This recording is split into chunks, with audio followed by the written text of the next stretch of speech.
Welcome to the Mighty Oak Show today. Again, glad to have you with us. Always a pleasure to share this time with you. Thank you for watching. For those of you that are listening, take some time when you get some time to jump over to YouTube. You can find our channel there, Mighty Oaks Foundation, Mighty Oaks Warrior Programs. You put in Mighty Oaks, you'll find us.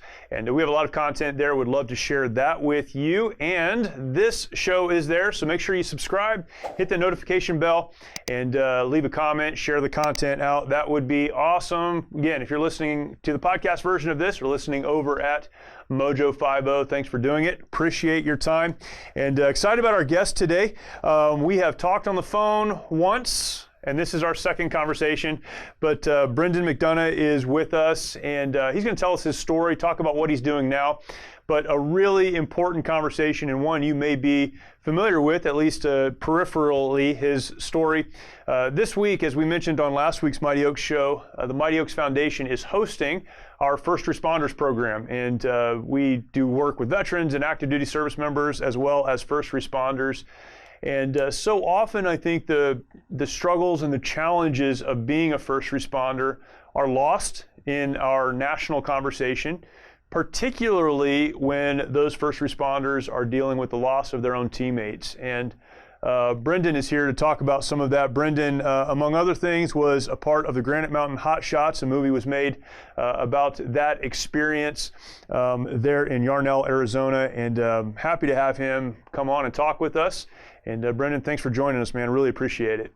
Yeah, thanks for having me. I really appreciate it as well. It's always a good opportunity just to talk about sharing scars and hopefully, just giving some information to put a personal story behind something and allow people to, find help and get ultimately what they need. Yeah, awesome.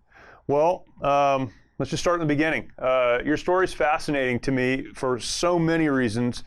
I don't know much about your growing up years, but I know before you became a firefighter, you were struggling personally. Became a firefighter, that pulled you out of a lot of that. There were challenges on the other side, and now you're helping other people. So let's go back to the beginning, not all the way back to the beginning. I mean, you were born, we know that. But beyond that, tell us your story. I was born, I'm just kidding. I grew up in Southern California. I lived there for about 13 years. I moved to Prescott, Arizona, my freshman year in high school. And right in between that period of time in life was when I had started dabbling with substances. And so I started drinking and smoking pot around the age of 12. Wow. And I just found myself not fitting in, lost, and that was kind of my way to fit in. I didn't really have a father figure growing up at all. My mom worked 2 jobs, was on my own quite a bit, and always at friends' houses and things like that. And so just to find a way to fit in, that's what I used. And never was like excellent at sports or really good at school. So I didn't fit into like the sports crowd or the highly educated. I just found myself in partying. Yeah. And I went throughout high school doing that. And as I went through high school, the drugs kind of continued to get worse and worse. I went from, some alcohol, some pot, to prescription pain pills, to party drugs like Molly, cocaine, stuff like that. And my goal from a young age, since I moved to Prescott, was to become a firefighter. And I figured, I knew nothing about addiction, so I'll just quit that stuff when I get in school, and it'll be good to go. And so somehow I graduated high school and got enrolled into a firefighter 1 and 2 class here at Yavapai College locally in Prescott, and started that journey. But what I realized was I couldn't kick this habit. Mm-hmm. And as I was going through this class, I'm like, I'm not going to get hired for another year anyways. I still got another semester of school. I'll just stop then. I'm young. I'm living my life out, right. Just living it up, I guess, as I would say then. And I passed my firefighter 1 and 2 class and registered for my EMT class. And I was going through my EMT class, and I'm sure maybe some viewers have gone through it, but you have to, on all your tests, you have to get a B or better to stay in the class. And if you fail one test, you get 1 shot to retry it. And if you don't pass that, then you're out. Mm-hmm. And so we're probably, maybe in the first quarter of school. And, firefighting came easier than other topics for me just because it was so hands-on, and I was able to, learn a lot through that. But as I began to dive into this EMT class, a lot of it was medical and notes, and I just never learned that in high school. And it was my own fault that I didn't. And I flunked one of my tests, and my instructor pulls me in and says, "Hey, Brennan, you've got to retake this test. Take some time to study, and come back and take the test. I'm sure you'll be good." You know, and I go to retake the test later that week, and long story short, I bombed it. I did worse than I did the first time. Couldn't seem to figure it out. It just was not clicking in my head. And he told me, "Hey, this is it. You got to come back and take it again." And so for me, that was kind of a dream crusher. I was super young, 19 at the time, and really just influenced in a lot of different ways. And that was the path that I thought I was going to take. And so I kind of took it as a sign like, hey, this isn't meant to be, so maybe this other lifestyle is. Right. So I kept going down that, and, had plans of re-registering later in the year.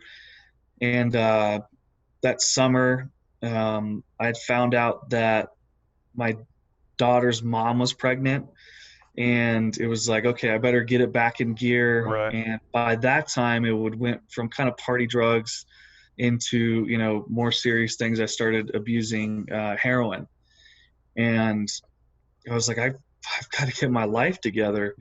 And so I'm trying to find this balance, and this is in 2010, and I'm trying to figure out life. And a buddy of mine who went off to college and was a state wrestling champ and had a scholarship was in town, and he's like, "Hey, are you still trying to get hired in the fire department? Let's get together and work out." I'm like, awesome. This is just what I need to kind of get my life back together. I need this kick in the butt to, really switch gears.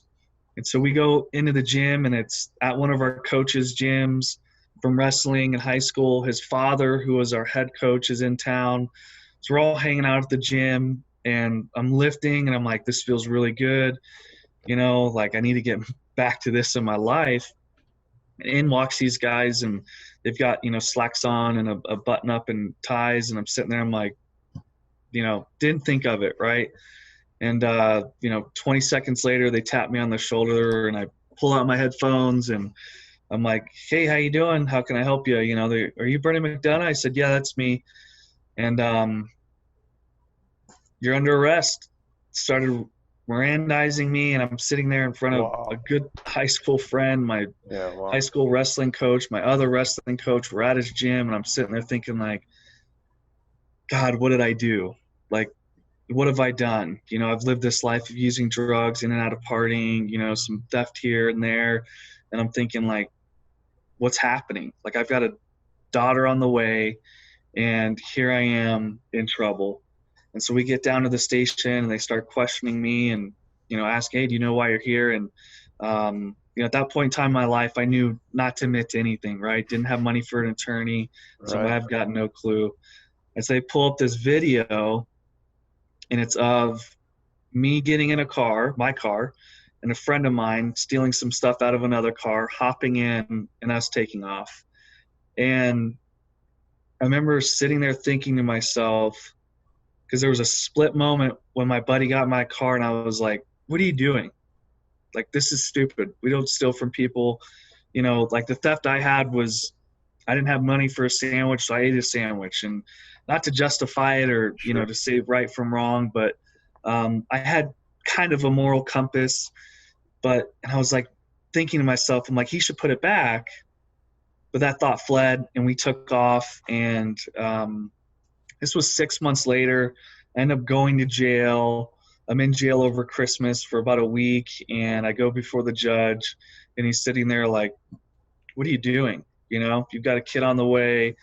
I submitted all my education stuff, and I was actually in the ROTC program. So I had this like weird balance in life of wanting to like serve others and have this high moral standard. And then on the flip side, I was this drug addict. Yeah. Like one weekend, I'd be digging trees for veterans at their house for free for community service. And then the next weekend I'd be out partying, and it was just a wild life. But I get out of jail, fortunately, and, given a second chance, and I re-enrolled back in that EMT class. I'm like, I've got to get this done.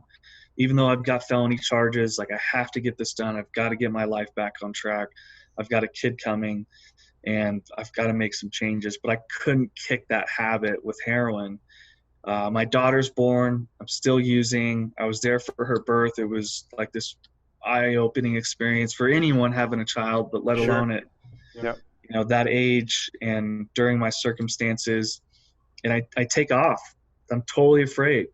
I'm sitting there going, I'm going to be my dad who wasn't there for 16 plus years. And this is just not how I wanted to live my life. But something kept telling me, go back. And so I get back in that class. I was gone for about a week, and I'm trying to participate in my daughter's life and trying to figure things out, and just can't gain any traction. Can't get a job. I'm working dead end construction stuff, piecework here and there. I'm in class one night and I hear these guys talking about an opening on a hotshot crew. And I'm like, I got my cert for that. Like, that sounds awesome. Mm-hmm. And it was a small town, so people knew who I was and what I had done, and some of these guys I went to high school with. So they talked to some other guys, the perspectives in the class, not me. I just overheard it. And I'm thinking to myself, I overhear them, hey, why don't you show up at 9 a.m. tomorrow morning? And I'm like, okay, I'm going to get there at 8 a.m. I'm going to beat them to it. And so I wake up that morning, I get in my car, and I driving towards the station, and I drive by once because I'm so nervous, and I'm like, I don't deserve to be there. Like, I haven't worked hard enough for this. And I'm sitting there and I'm like, I got to do this for my daughter. So I drive back again and I'm like, what about my record? So I pass it again and I see him standing out there, and I'm like, I'm missing my opportunity. And all I can think of is be honest like Abe, instilled in me as a kid. And I'm like, I just got to go in there, be honest, leave it all on the table. And the worst thing that happens is I walk out of there at least knowing I told the truth, something that I haven't done in my life previously. And so I pull in and my car bottoms out. It's like this beater 92 Subaru, and the guys are looking over and they walk inside. And I go to walk in the station and I see some of the guys from my EMT class. I go, hey, how you doing? I, overheard you guys had some openings. Could I interview? Or they're kind of looking at me, shaking their head like, are you lost? Like, do you not know what we know? Right. The movie portrays it so well. And they're like, better luck never. Like, not even this year, but not next year even.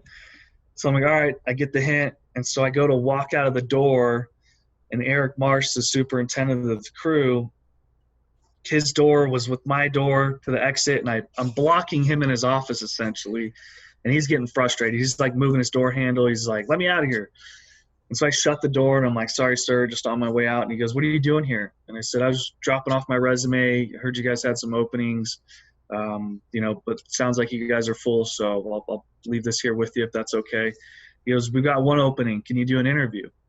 I'm sitting there thinking to myself, yeah, of course I can come back. And I've got work clothes on for construction for that day. And, he goes, all right, come sit down. I'm like, okay, wow. All right, this is real. And so we go in and we sit in the office, and he invites some of the other guys that are a part of the overhead team that help, run the crew, highly certified. And I sit on a couch. It's like a love seat you might sit on with your wife, but after an hour, it's going to get a little uncomfortable, And two big guys sit right next to me, and I'm pinched in between them. And I'm thinking to myself, like, this is not going well. Like, this is going to be the longest drawn out interview I've ever had. This is not going to be fun. So they're sitting next to me and they're wiggling around trying to get their space, and I'm trying to get my space, but I'm like half the size of them. And they start asking questions, and, just simple questions, very basic questions, about the fire service and what do I know about the crew. And I'd done some research the night before and just answering. And, we start getting into some of the real questions, and that's, what does your search look like? What does your experience look like? What does your life look like? And I'm answering, and I'm a pretty good talker. I've really come to a place of understanding how to communicate with people and just kind of BS my way through a conversation at that point in time in my life. And starts coming the more intense questions like, what does integrity mean to you? And I will never forget when that question was asked, because I knew absolutely nothing about it at that time in my life. I wasn't living a life of integrity. So I just gave him what I thought it was. And that was just to be, honest and truthful. And so they kind of looked at me and, blew it off. And we get into the court stuff, right? The legal stuff. Like, can this guy even get hired? Can he even drive? Yeah. And so we're going through those questions and, hey, Brennan, what does your license look like? And I'm like, well, it was suspended, but it's good now. And someone out of the corner, I just hear them, they go, we wouldn't let you drive anyways. I'm like, all right. What's your record look like? And I'm like, here's that point in time where either I can be honest or I can lie, and they're going to find out either way. They're going to do a background check, and I'm like, you know what? Just be honest. And so I tell them what's going on, and I'll be off probation in a year, and I can see in the room, guys are kind of shaking their head like, what are we doing? We've got hundreds of young men that apply for this job. And we're going over this, and finally they ask, why are you here? Like, what's your intention of being here? And I just told them, I've got a daughter. She's almost 2 months old. I'm enrolled in this EMT class. I've made some mistakes in my life, and I really need an opportunity to make a difference, not just for me, but for her. Wow. And so they kind of shake their head, and the superintendent, I can tell everyone doesn't want to hire me, but the superintendent goes, all right, we're going to call HR. We're going to see how this goes. So he calls up HR, puts it on speakerphone, and he's talking to her, and he's like, hey, we've got a candidate, I want to run a few things by you that might be an issue. And she goes, okay, what's the issue? She's probably thinking there's like a change of address or something, right. And, something real simple. Yeah. And so he tells her he's a felon. I'm a felon, and I'm on probation. I was just released out of jail 3 months ago, and I've got a kid on the way. And I could hear her like shaking her head over the phone. I could hear her hair hitting the phone, and I'm like, oh, this is not going to go well. And she's like, are you serious? We've got other candidates. And he's like, no, I think this is the guy we need to hire, and just trust me on this. And I remember hearing that, thinking to myself, like, wow, like someone wants to trust me and someone believes in me more than I believe in myself. And so they're chatting, and she goes, all right, I'll get it figured out. Just get him down here to fill out his paperwork. And so they hang up the phone, and the superintendent looks at me and says, you've got a job as long as we can hire you and as long as you can keep up. And if there's anything you need to get honest about it now. And I'm sitting there, and I'm like, nope, nothing. Yeah. And there's being honest, and there's job suicide. And at that point in time, I knew I wasn't going to pass the urine test. Right then and there, I knew it. I needed, at least a few days to hydrate and really clean out my system and really make sure that I did not fail this test. And so, looking back, I've gotten honest about that. And I go to fill out the paperwork. They say, hey, show up Monday morning. And I remember calling some people that were close to me in my life and just kind of hearing the disbelief that this had happened, but also that hesitance of like, has Brennan really changed who he is, right? And I show up Monday, and I do my PAC test, the physical test, and I am dragging through it. It's 3 miles, 45 pounds, under 45 minutes. I've got shin splints, and it is not looking good. But somehow I muster the strength to get under 44 minutes and 58 seconds, right, by the skin on my hair, And I remember the gentleman who was doing the PAC test with me was on the crew, and he looked over, and he just said, hey, Brennan, I just want to be honest with you. Like, if there's a time to bow out, it's now, but this is the easiest thing you're going to do in this job. Wow. And my heart sunk, but I wasn't going to quit. And so later that day, I go to do my urine test, and I'm drinking as much water as possible. I'm like, I've got to pass this thing. I've got to pass this. And at that Friday, I, thrown anything out in resemblance of any kind of drug, anything that would trigger me, come close to jeopardizing this was in the trash, already in the dump. And I'd shown up for work the next day, and we were going on a run, and we did a 7-mile run, which I've never ran 7 miles in my life up until that time. I wrestled. We ran like 2 miles. I'm dead last. the superintendent, he pretty much looped back to catch me halfway through and is running with me. And I'm sitting there thinking, like, this guy's going to fire me in the middle of this run. Like, it's hot. I'm not feeling it right now, sweating, snot, but on the verge of tears. And he's running with me silent. And he looks over at me and he just gives me this look. And it was really calm, really collective. And he says, Brennan, if you quit now, you're going to quit the rest of your life on your daughter. And he takes off. I'm like, this guy's a madman, Why did he care about you so much? I mean, obviously there were other people he could have pulled in. It probably would have made more sense. What was his motivation to care about you at that moment in your life? I think, and I know now that he's seen something in me I didn't see in myself. And my superintendent, Eric, was an alcoholic, and he was in recovery. And so I think by shedding a little bit of light into that part of my life, he said, hey, I think I can help this young man not have to go through the years of pain that I did and really turn his life around. And I feel like that was huge. And from that day on, I decided I'm done quitting on myself. Yeah. Like, I'm done quitting on me. I'm done quitting on my daughter. Like, I can be something better than who I was. Yeah. And that's exactly what happened. I kept showing up every day, ready to get my butt handed to me. And that's just the progression it went. We went on our first fire. I was literally physically depleted. And it was only 2-3 days. We came home, went on a 2-week fire, and my mind was just blown into this world of, I never went camping as a kid. We never did anything like that. And here we are in the back country fighting this, 100,000 acre plus fire. And it's on the Mexico border, and they're telling us there's like jaguars and stuff. I'm like, this is insane. Like, I'm in a sleeping bag, we're fighting fire with fire and chainsaws and eating cold food and MREs. And it was just life-turning moment for me, getting hired in the fire service, not only finding a career, but a passion, a purpose, and a sense of brotherhood that saved my life. Without that, I'd have been dead or jail, hands down. Yeah. Incredible. Man, incredible story. June of 2013 is the event that really the movie about this experience, the Granite Mountain Hotshots, is about. Can you talk about that a little bit and, the impact that had on your life? And 19, as I believe, folks were killed in that. Were you a Christian before that event took place? So I had found Christ in elementary school.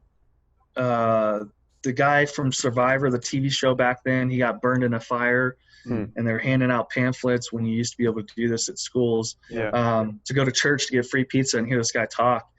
And it's mind blowing when I look back on it and just the progression in life. But I asked my grandma, I said, hey, can we go to church? This guy's talking. And my grandma grew up in church younger, but I had found Christ then. But coming to Prescott, I really kind of fallen to the wayside. I always think of a relationship with Christ as playing baseball.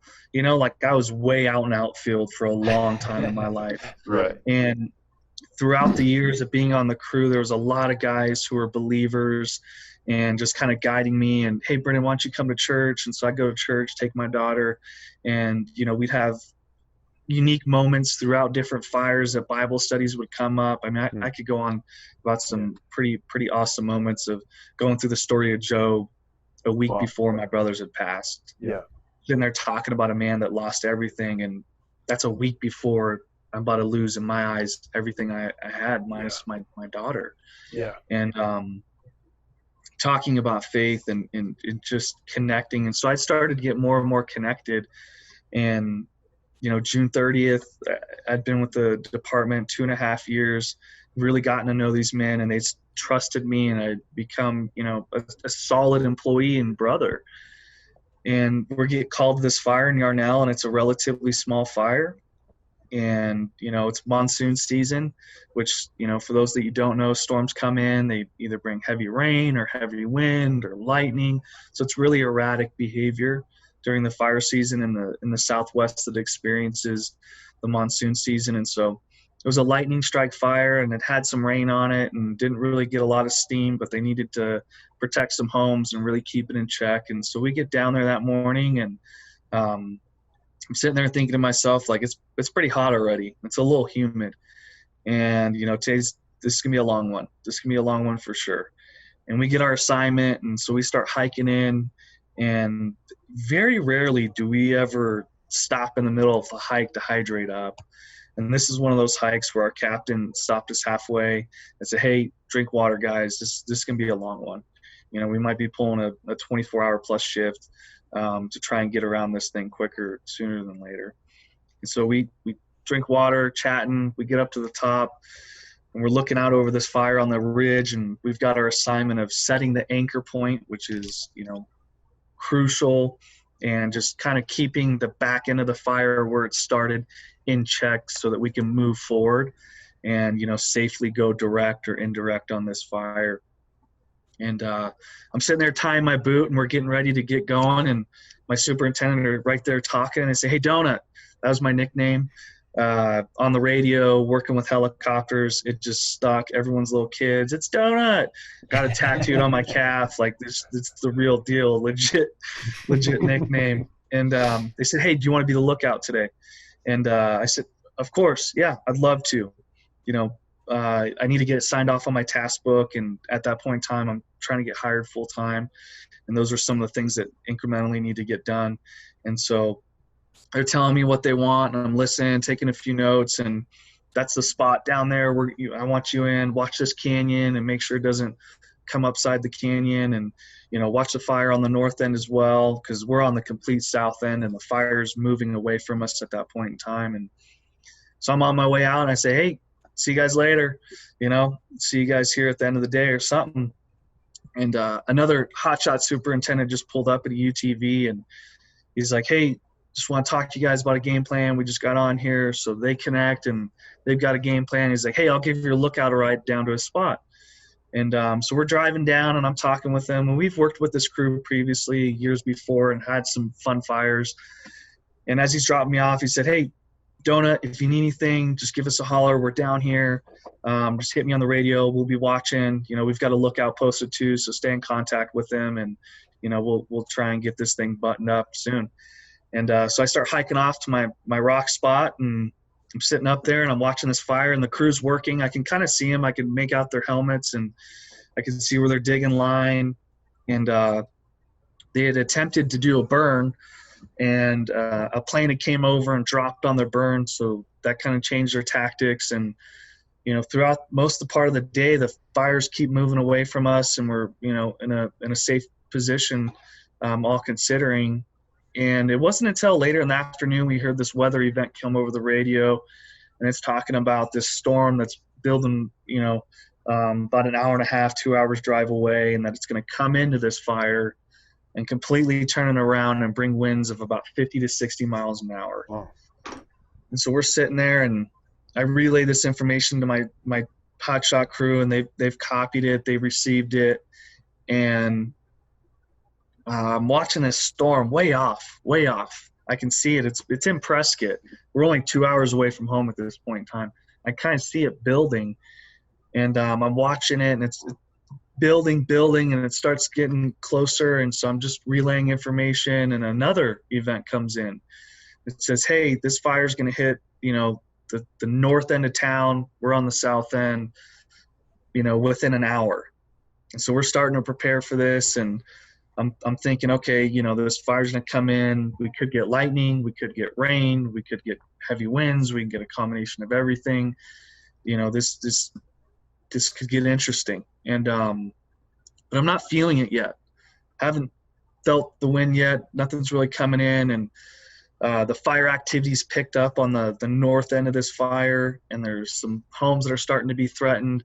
So they're pulling resources there, and the wind starts to shift a little bit. And so, let's call north 12 o'clock. And just as a clock goes around, that fire kind of just started shifting north, a little northeast, and I'm watching it, and it's still moving away, and it's not really heading into town directly, but it's kind of northeast towards the main road. And my crew's up on the hill, and all of a sudden the fire starts kind of turning back on itself. And so I relay this information. I said, hey, this fire's starting to back pretty well. It's picking up a little bit of steam, but the flame lengths aren't high. We're not seeing like intense behavior like they had talked about in the wind advisory and the weather announcement, but it's starting to do some of what it's saying. And so they're like, all right, we're gonna hunker in and come up with a game plan, and we might need you to move the vehicles at some point in time. And so as we're talking, I'm getting my weather kit out of my pack because I take the weather on the hour, and I turn my back on this fire for 10 seconds. And I turn back around and I look out, and I see this fire is starting to progress in the direction that the wind had said it was going to, but it's early. It's earlier than what it was predicted. And so my captain calls down and he says, hey, I think it's time for you to get out of there. And I'm like, I'm thinking the same thing. I'm putting my stuff in my pack. And so I start hiking out to the main road, and I'm thinking about calling that superintendent for the ride. I'm like, I need a ride. We got to get our vehicles out of here. And this fire picks up, and it's moving in a completely different direction than what was planned originally. And for a split second, I go, I can't put this dude's life at risk. I'll make it out of here. I'll figure it out. And he pulls up in this UTV, and he's like, get in. We got to move your buggies. And so I throw my bag in. I mean, just like that. And this fire's starting to come up on the road we had to get out of. And he says, hey, radio your superintendent. Let him know what's going on. And I said, hey, you've been doing this for, 10 times as long as I have. Here's the radio. Go ahead and communicate with them. So he chats with them. We hop in the buggies. We get them into town. The crew's still up on the hill, and this fire's kind of moving, and we haven't lost any homes at this point in time. And so we get into town, and we get called to the north end because that's where it's threatening the most. And so now I'm with this other hotshot crew. My crew's up on the mountain, and they're coming up with a game plan of what's next. And as we're going to the north end of town, we get in. We're trying to cut in some line to potentially do a burn, or try and save these homes, stop this fire from moving south now into this community. And as we're getting ready we start hiking out, and I'd say within a few minutes of our hike, we start getting embers that are pretty big that are dropping in our area, and we're seeing them fly over our heads south. And so the superintendent's like, hey, we got to pull out of here. So we pull out, some other engines pull out of there. My crew was asked during that point in time, if they could get back to the town to help us fight this fire. And so they're moving down their escape route now. And we're back in town, and this storm settles in, and there's another storm behind it coming from north to south, and it brings us intense wind. The crew's moving down their escape route. They're going to get back in town. We're sitting in town, and now evacuations have been going on. We're starting to lose homes, and that's not what you want, right? In a wildfire scenario, you don't, we're out there to protect lives, property, and preserve the forest. And we start, everyone's evacuated, homes are burning, my crew's on their way out, and this weather event said it'll be an hour before it hits the north end, and it's happened within, 5-10 minutes. Yeah. And as I'm watching this fire burn, I can see and feel kind of the anticipation of like, where's the crew at? Where's the crew at? And this fire's moving through the town, and everyone thinks that they're already in place, in a safe place. And we hear over the radio that they're getting ready for a deployment site to deploy their fire shelters. And I'm like, what's going on?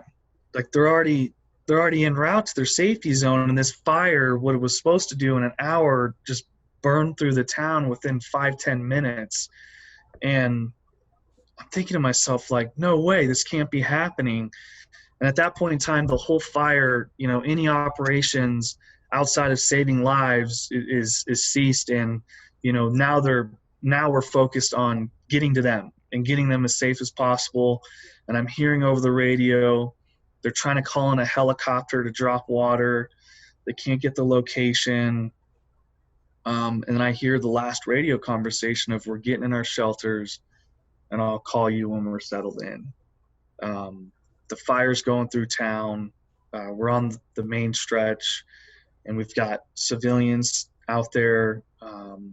This fire, usually you have time to evacuate, and usually you've got a forefront, but this fire just turned around so quick, and that wind, was with a 45-pound pack on, was pressing against me. Wow. And this fire just kind of skipped like a rock across the lake. It just moved with such an intensity towards my brothers where they're at, and there was nothing we could do. And there's been burnovers before, and so I'm just thinking, there's a lot of experience on the crew. They're relying on their training. They're doing everything they're supposed to do. We'll get in there, we'll get them help, and we'll, hopefully we'll come out successful. Just trying to stay positive. And they get the paramedic up in the helicopter, and they're trying to find him. And finally they get eyes on him, and I can hear it over the radio. And they touch down, and the paramedic's walking up, and he comes over the radio and he says, I've got 19 confirmed. And I'm sitting there thinking to myself, I told you guys who was there, what tools they had, like, what do we need to do medically? How are we going to get in there? How are we going to get them out? Like, what's the plan of action for getting them to hospitals? And it hit me that they passed. And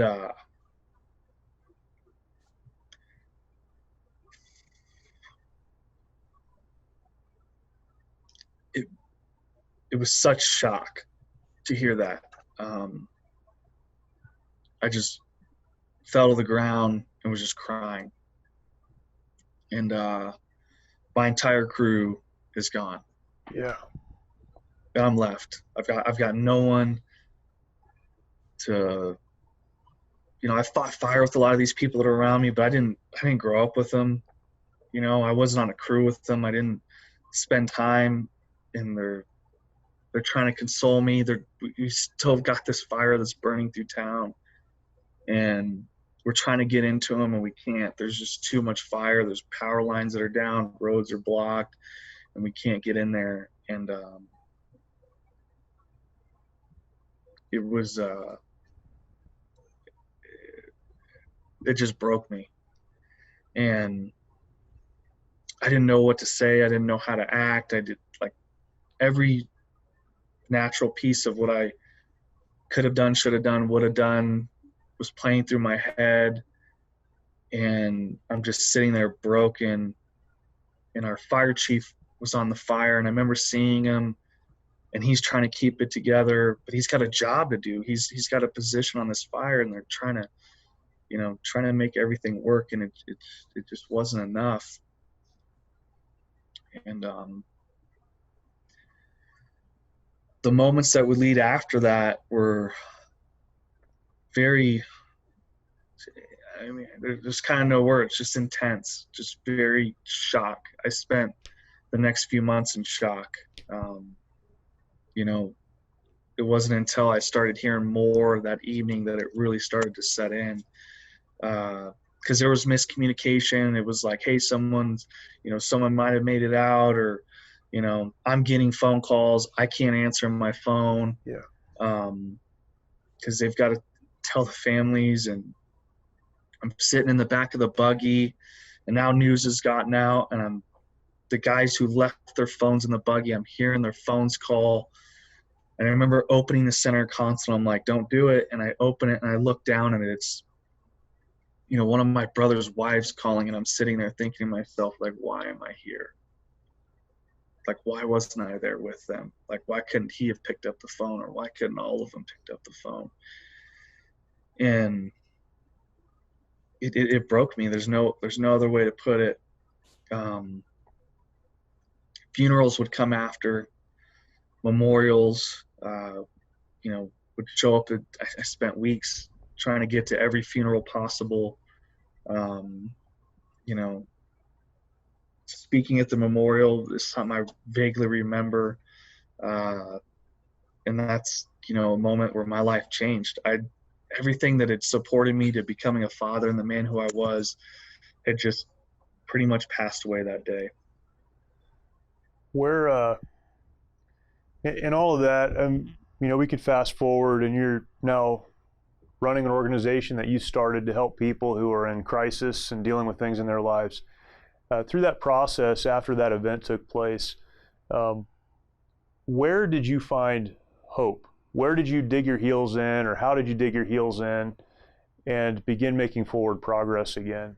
I think that's a question that, your story is so unique, but a lot of folks can relate to that feeling of absolute despair. The bottom has completely fallen out. What I used to depend on, what I thought I could count on, it's not here anymore. How do you move forward from an event like that? For me, I was suffering from alcoholism, turned to the bottle, suffering from PTSD. And it wasn't until someone had called me out on it numerous times. I mean, we're talking years. It took years. And it wasn't until I had found a relationship with Christ that I could find healing. There's no other way around it. I had searched so many things. I had done some counseling that was super helpful, but didn't give me the direct healing that I was looking for with the shame and guilt. It helped with the nightmares. It helped kind of rewire my brain to sleep and not suffer from anxiety. Depression is bad, but it didn't fill my heart and soul like when I dedicated my life to Him and invited Him back into, running my life and running my ship. And after doing that and finding that hope and strength in Christ through a Christian recovery Bible study, I had the eyes and the knowledge to look around and say, like, why isn't there a Christian treatment center around here? And God had put it on my heart to continue to ask that question. And He finally said, just open one. And I'm like, what? A knuckle dragging hotshot. What do you mean open a treatment center? Like, you must have that plan for somebody else. Right. So I prayed on it again, and He made it clear. And from that point to opening was about 9 months, and we've been open for about 2 years. And we work with civilians and first responders and veterans that are suffering, not only from addiction but trauma and PTSD. And it was so important that I paid forward what was given to me, and just being a good disciple of, Christ working in my life by giving that back and making sure that people don't have to go through what I went through, or if they did, that there was hope for them, and sharing how Christ has truly transformed my life from, being lost and broken numerous times, to being found and being here today and having that sense of purpose. All glory to Him. I couldn't have done any of this. I'm not a business person. I'm not a counselor. I'm not a therapist. I'm not educated. I've just got a God on my side that's not going to let me fail. Can you, for those who would ask a question like this, why is Jesus important? Why is relationship with Christ important? When you talk about that being the turning point or a rededication, can you flesh that out a little bit for people that don't understand what that means? Or they think that faith, because we say faith, it's this general thing. You need to believe in something. Why Jesus, and what does that mean when you say that? What does that mean? For me, what that means, why Jesus is just as I realized looking into, growing up and looking on that relationship and what He provided me then and what He provided me at this point in time in my life was the shame and guilt that I could not shed. Only he could bear that cross. So I had to take that to Him. And when I did that, the relief that I felt was immeasurable. I remember the night I wanted to quit drinking. I said, God, I cannot do this on my own. You have to take this from me. I cannot do this. This is not something I can overcome without You. And as He started to transform my life in radical ways, I knew that not only from what I was reading and what history was telling me, that this was a real man that walked the earth, but as I see in the transformation of my life, the things that people might not seem to be able to believe, there was no other answer for it. I tried it all. And he was the answer for me, because there was something filled in me that I couldn't find on this world. Yeah. There was something that was transformed in me that I could not find. And he had started to show me the things that I needed to work on, and started to heal the things that I couldn't even become to understand. And I hope that answers your question, Yeah. but it was life-changing, and it was life or death for me to have that relationship. And for today, it's of the utmost importance for me to have not just a Sunday at church or a Wednesday at a Bible study, but a personal relationship with Christ, because he's always there for me. Yeah. He's always there for all of us. It's, can we open up in our human flesh to let him in, and to seek our hearts, and to heal our wounds, and to, really move forward with what it means to be a Christian. What's the starting point of that relationship? Maybe someone that comes to your treatment center, someone who's watching or listening that's dealing with trauma in their own life, and trauma is it's everything. I mean, it's crazy what people have to deal with. What's the starting point for someone that says, I've tried everything, nothing's worked, I want what he's talking about, I just don't know where to begin? Where do you begin? I think it begins with surrender. So often, especially in first responders and veterans, we are the savior, right? We are so often on the front lines, putting on the cape and stuffing down emotions, that it's so hard for us to say, I've got a problem. I think that's the first part that is so important. And then seeking help and taking advice. Quite often we find a lot of people, and I know you guys do too, a lot of people come here because they've tried everything besides a relationship with Christ, right? And so we start with the questions that they want answered. And that's, did this dude really walk on water? Did he really rise from the grave? And, well, I read this and I read that. And so we start, hitting our cliff notes of A Case for Christ, right? And we start going through some of these things. We talk about the Dead Sea Scrolls. And also we just tell them, open your eyes and please look around. A little difference from us is that people come into our program at any point in time. And so there might be someone who's been here for 90 days and someone who's just started day one, and they get to see the transformation. And it's like, don't only hear it from me, but also witness it in those that are struggling with the same thing that you are. And so we start answering those questions. We just tell them, hey, pray 3 times a day, ask God to show them his will, show you his will.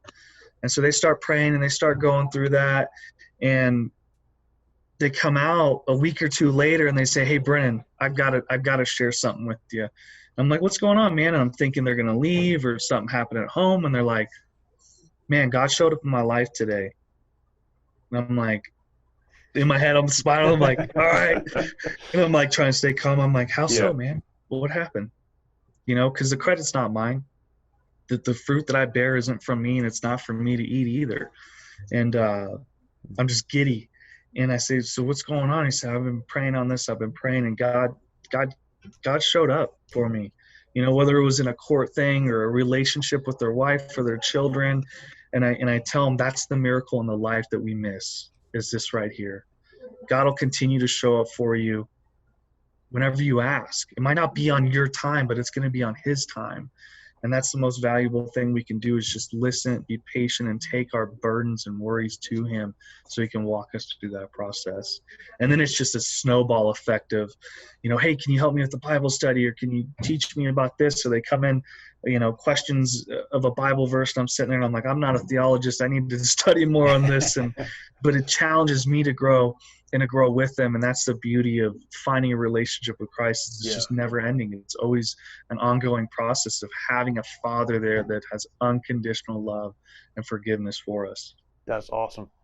For those that are interested, can you talk about Hold Fast Recovery, how to get connected to what you guys are doing, and who's eligible, some of the questions that people would ask that they need to have the answer to? Yeah, definitely. So Hold Fast Recovery is located in Prescott, Arizona. We treat men. We're a male-only facility. We treat men from all over the country, and we've even had a out-of-country client. We work with most major insurance companies, so like Blue Cross Blue Shield, Aetna, Cigna, those kind of insurance companies. We are networked with TRICARE West as well for our veterans, and we're looking at the VA CHAMP program and just going through that process of really utilizing that piece so that it's as affordable as possible, and making sure that people get help. And so to find us, they can find us holdfastrecovery.com. The phone number is 1-800-351-6858. They can reach out to us on social media. The biggest thing is just get help, right? And, whether it's through Mighty Oaks or whether through Hold Fast or whether through their church, just don't be afraid to reach out, because you don't have to sit there and suffer in silence. That's the lies the devil tells us. And that is far from true.